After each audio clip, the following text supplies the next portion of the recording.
Olá, meu nome é Paola Fernandes e sou do segundo A.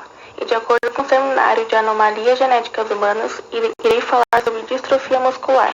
O termo distrofia muscular engloba mais de 30 doenças genéticas, e grande parte delas são ligadas ao cromossomo X, caracterizando-se ao mau desenvolvimento da musculatura esquelética, o que leva à sua degeneração progressiva. Existem 3 formas de herdar a distrofia muscular.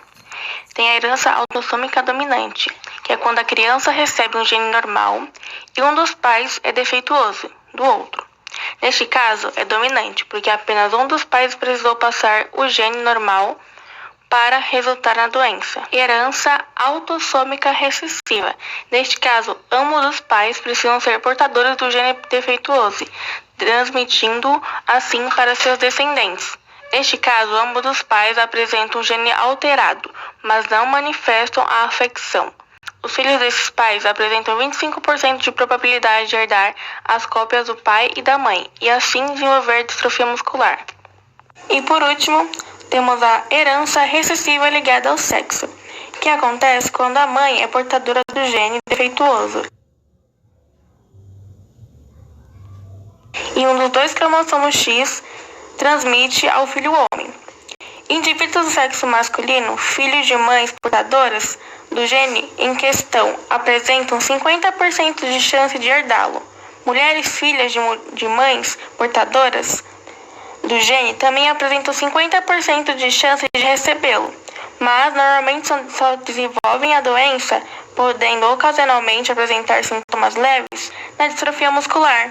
Para se saber se o paciente tem distrofia, é descoberto através de exames de sangue, que analisa o DNA e a biópsia da musculatura para determinar o tipo de distrofia que o paciente tem. O tratamento para essa doença é através de uso de esteroides, com medicamentos, terapia, dispositivos que auxiliam a respiração ou cirurgia podem ajudar a manter as funções do organismo, mas o tempo de vida costuma ser curto. Um dos medicamentos que se utiliza é o corticoide, que modifica ou simula efeitos hormonais, muitas vezes para reduzir a inflamação, aumentar o crescimento e a reparação tecidual. A distrofia de Duchenne ela é a forma mais comum como a distrofia muscular. Ela é ligada ao cromossomo X, que afeta especialmente crianças do sexo masculino. Resulta em uma fraqueza muscular generalizada, em consequência da falta de proteína distrofina na membrana das células musculares. Essa doença foi descrita pela primeira vez na primeira metade do século XIX pelo médico inglês Charles Bell.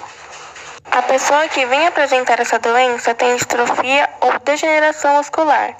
Para ter a integridade do músculo, é preciso ter a proteína distrofina, que sua produção ocorre ao alelo D, no cromossomo X. Porém, esse gene produz uma forma alélica não dominante D. Essa doença ocorre em homens e por volta de uns 2 anos a 6 anos de idade. E com 12 anos, com essa doença, o homem, a criança, começa a se locomover com cadeiras de rodas e não passa à fase adulta, pois não costumam sobreviver a esse tempo. Não é possível doar essa doença para uma mulher que seria a filha, pois o homem não atinge a idade esperada. Os especialistas que podem ajudar ao desenvolvimento do paciente que tem distrofia é o terapeuta ocupacional, fisiatra, cardiologista, pneumologista, gastroenterologista e neurologista. Olá, essa doença foi descrita pela primeira vez na primeira metade do século XIX pelo médico inglês Charles Bell. A pessoa que vem apresentar essa doença tem distrofia ou degeneração muscular. Para ter a integridade do músculo, é preciso ter a proteína distrofina, que sua produção ocorre ao alelo D, no cromossomo X. Porém, esse gene produz uma forma alélica não dominante D. Essa doença ocorre em homens e por volta de uns 2 anos a 6 anos de idade. E com 12 anos, com essa doença, o homem, a criança, começa a se locomover com cadeiras de rodas e não passa à fase adulta, pois não costumam sobreviver a esse tempo. Não é possível doar essa doença para uma mulher que seria a filha, pois o homem não atinge a idade esperada. Os especialistas que podem ajudar ao desenvolvimento do paciente que tem distrofia é o terapeuta ocupacional, fisiatra, cardiologista, pneumologista, gastroenterologista e neurologista. Olá, e vou falar sobre o albinismo. O albinismo é causado pela deficiência na produção de melanina. Melanina é o que nosso corpo produz para garantir a nossa pigmentação e proteção contra os raios solares. O albinismo pode resultar na ausência parcial ou total de melanina, possuindo diferentes graus. Dependendo do grau, pode até alterar a cor dos olhos, do cabelo e pelos. Ele é causado por uma mutação genética no cromossomo X, de uma herança autossômica recessiva. Ou seja, ele é hereditário e aparece com a combinação dos dois pais portadores de gene recessivo. Existem 4 tipos de albinismo. O CA1, que apresenta pele e cabelos brancos, além de olhos azuis. O CA2, que apresenta cabelo loiro, ruivo, cor de gengibre ou vermelho vivo e olhos azuis ou castanhos claros. O CA3, pele avermelhada, cabelo ruivo e olhos cor de avelã. O CA4, frequentemente encontrado em pessoas de ascendência do leste asiático. Os sintomas dessa doença são normalmente visíveis na pele, no cabelo e na cor dos olhos. Em algumas pessoas, a pigmentação da pele não muda, em outras ela pode aumentar ao passar do tempo. Outros sintomas estão ligados na visão, porque como os olhos deles são muito claros, acabam sendo muito mais frágeis ao sol, aos raios solares.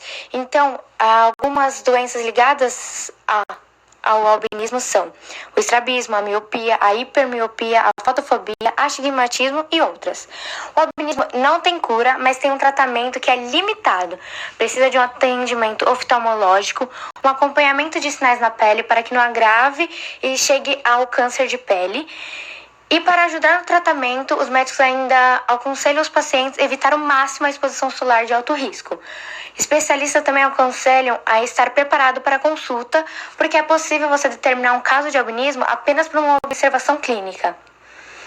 No futuro, eles pretendem que pessoas que têm albinismo possam receber os genes que faltam para assim conseguir produzir e sintetizar a melanina. E para finalizar, segundo o Instituto Nacional da Saúde, 1 em cada 17 mil pessoas tem albinismo no mundo. E na África são onde encontram-se os maiores. É isso. Oi, professor. Meu nome é Giovana Novaes. Eu sou do 2º ano A e meu número é 17. O meu trabalho é sobre raquitismo resistente à vitamina D. O que é isso? É o amolecimento e enfraquecimento dos ossos caracterizado pelo baixo nível de fósforo no plasma sanguíneo. É uma doença que normalmente é hereditária, ou seja, passada, por exemplo, de pai para filho. É uma doença considerada muito rara, menos de 15 mil casos por ano. Essa doença é mais comum em crianças e é causada por deficiência nutricional e falta de vitaminas no sangue. Quando a causa do raquitismo é dada pela falta de vitaminas, recompondo as vitaminas poderá ser curada. Já para a causa genética, é impossível curar e o uso de suplementos é necessário durante toda a vida.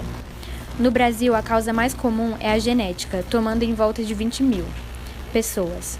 Um novo remédio foi aprovado pela Anvisa para o tratamento de raquitismo hipofosfatêmico.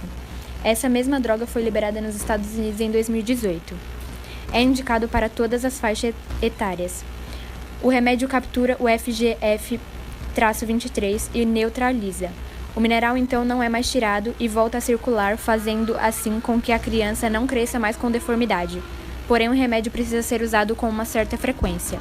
O remédio não cura a doença, portanto, se a pessoa não tomar mais, a molécula volta a reduzir a concentração de fósforo. As causas comuns é a falta de vitamina D, que pode ser adquirida pela luz solar ou através de alguns alimentos. No entanto, também, como eu disse, pode ser adquirido hereditariamente. O seu tratamento pode ser através de consumo de vitaminas e cálcio em forma de medicamento, alimentos ou, dependendo, até mesmo cirurgia. Os sintomas da doença são fraquezas, dor na coluna, pernas arqueadas, retardo no crescimento, dores locais nos ossos, cólicas, fraqueza muscular, aumento de peso. Também é comum cáries, deformidade do crânio ou costelas e tórax. pernas arqueadas ou suor.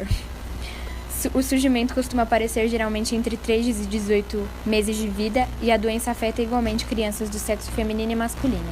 Uma curiosidade sobre a doença foi que ela foi muito comum até o século XX. Boa tarde, meu nome é Cauê Mascarenhas, eu estou com o tema raquitismo, que está dividido entre eu e a Giovana Novaes.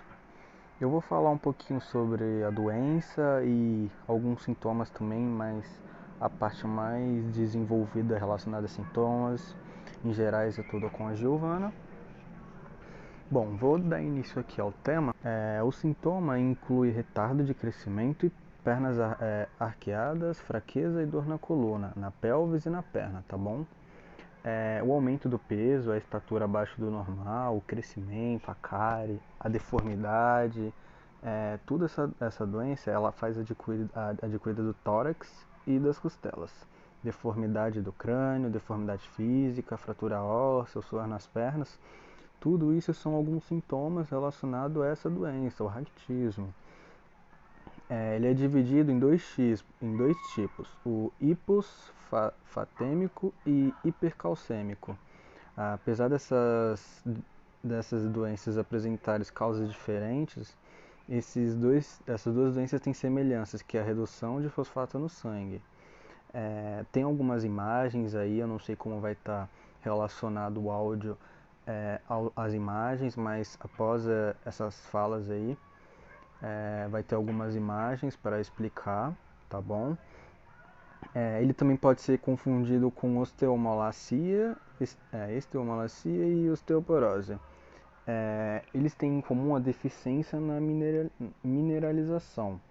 Na criança, a cartilagem de crescimento e nos adultos, no processo remodelação do tecido ósseo. Esse osso é formado por diversas células e uma matriz extracelular, composta por uma rede colágeno, empregadas por minerais que lhe dão rigidez. É uma deficiência, todos já sabem, da vitamina D no organismo e decorrente principalmente para falta de exposição solar, tá bom? Mais raramente de enzimas envolvidas no seu metabolismo. Ela pode ser adquirida ao longo da vida ou se apresentar desde o nascimento, quando há defeitos genéticos. E mais abaixo vai ter também aí algumas imagens comparando o osso normal, com uma pessoa que não tem essa deficiência, e com a pessoa que tem a osteoporose, o raquitismo, a osteomalácia, entendeu?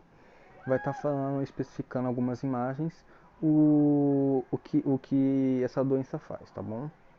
Basicamente é isso, é uma parte do meu tema, explicando um pouco sobre a doença, e o resto falando sobre sintomas, origem, vai estar tudo com a Giovana.